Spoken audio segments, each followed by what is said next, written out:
Chapter 2 is the sequel to 2017's It. It is the second half of the story of the book It. And in this one, after a tragedy, the Losers Club is called back to Derry, Maine 27 years later, and they must fight Pennywise once again and defeat his reign of terror once and for all. Now, just a quick disclaimer, if there's stuff in here that I say that I don't like, I've never read the book, so you can't be like, well, that was in the book, what are you talking about, man? I never read the book, so I'm assuming this is all in the book. I'm assuming they probably took some liberties, so if I say I don't like something, apologies. Andy Muschietti returns to direct this movie. He directed the first one. It's basically the same team that made the first one. And with this one, I feel like Andy Muschietti had more creative freedom. He had more creative control on this one. I felt like with the first one, as great as the first one was, he had a little bit of restraint on him. He still had the reins. Warner Brothers really had the reins on him because I feel like everybody involved with that project wasn't sure how successful that was going to be. And if that wasn't as successful, I don't think we would have gotten maybe the same team that we had with this movie. In small doses, I felt like he was held back with the first movie.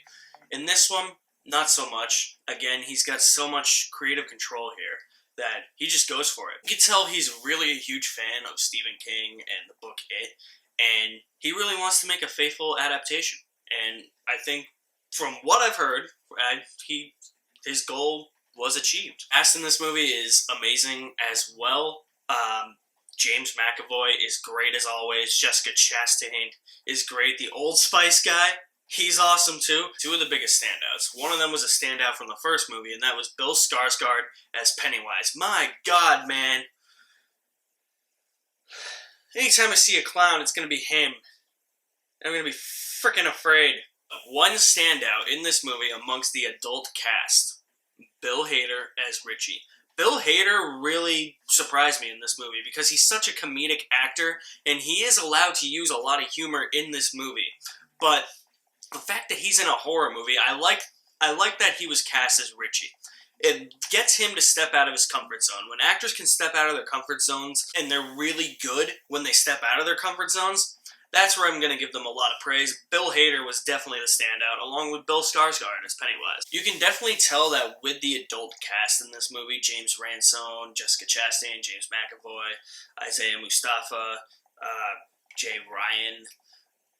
I think I got everybody. Might have missed somebody.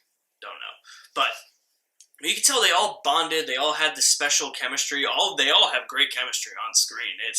It's really a sight to behold. It's just like, it's as great as the kids in the first one. The kids had a bit more charm to them, and I think that's why I like part one better. But there's still a charm here when they're adults, and they all reunite, and you can definitely see that chemistry is still there for these characters, and not only the characters, but the actors. Despite its astronomical runtime of 169 minutes, this movie, to me, never feels that long until probably the third act, where it gets a little bit repetitive. But even then, I felt that this movie was paced pretty well. And the argument will be made that you can cut stuff here and there. It's an adaptation. I get you have to take liberties, but it's a faithful adaptation of the novel.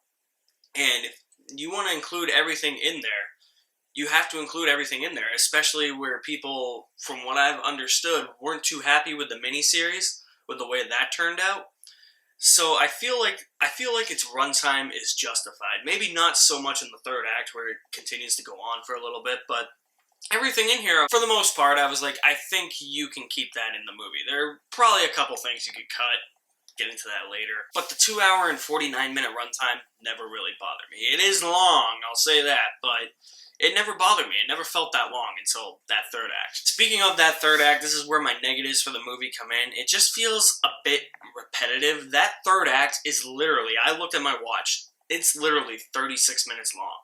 It feels a bit repetitive. It feels like stuff we saw in the first movie, just done over again, but with a different scenario in this movie. That's where the movie starts to feel a bit long. If you feel like the movie's already long, I didn't up until that point. The movie itself allows these characters to do this situation. They're in this scenario, and they have to keep doing it until they get it right. And something in this Third act I thought was a little bit cheesy. I was like, no, come on. A big budget horror movie, come on. A lot of what they do in this one feels like a lot of what they had to do in the first one. When it comes to the editing, there's this weird second or two in the movie. I forget exactly what context that this happened in, but there was just this one brief 1 or 2 seconds where this rock song played and then it stopped. I was like, was that supposed to be edited out and they just didn't edit it out? Like, what happened there? I have no idea. When it comes to the scares in this movie, I didn't feel as if they were earned as much as they were in the first one. The first one didn't really scare me all that much, but it had some legit creepy imagery. Pennywise was in the shadows a lot. That projector scene, oh my god. Still can't get that out of my head. But there was nothing really in this one that stood out to me, scare-wise. It felt like kind of cheap jump scares. I did jump once because there was something I didn't expect. When the movie did that, that's where it was really successful, but it felt like it was just a lot of cheap jump scares. It didn't feel like the scares were earned in this one as opposed to the first one. Maybe it's because Pennywise isn't in the movie all that much and we don't see him all that much, or maybe it's because we just knew what to expect. There's also this subplot involving the character of Harry Bowers, who has also grown up from the first one, and I just felt like the movie could have done without that. I get that that's probably in the book. You could have just cut that from this movie. That could have been 10 minutes shaved off the runtime. Could have been 2 hours and 39 instead of 2 hours and 49. Nevertheless, I do feel as if, even though I've never read the books, my friend that I went with said it was a very faithful adaptation to the book. So if you're looking for a faithful adaptation to the book, from what I've heard, these two movies are beat for beat faithful to the book. I still enjoyed watching what I watched, even though I didn't like it as much as the first one. This isn't going to make my top 10 list like the first one did, but I enjoyed myself, even though I did feel a little cheated out of the jump scares, and in terms of repetition that I just felt didn't really work with the movie. I'm going to give It Chapter 2 a B.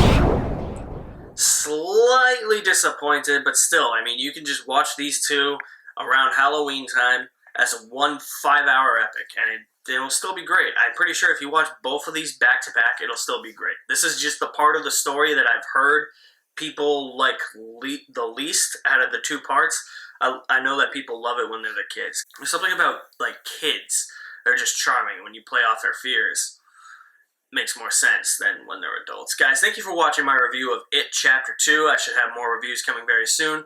I will leave all my links to my social media accounts in the description below. You guys are the best. Thank you for watching. My name is Alex Madden, and I'll see you at the movies somewhere.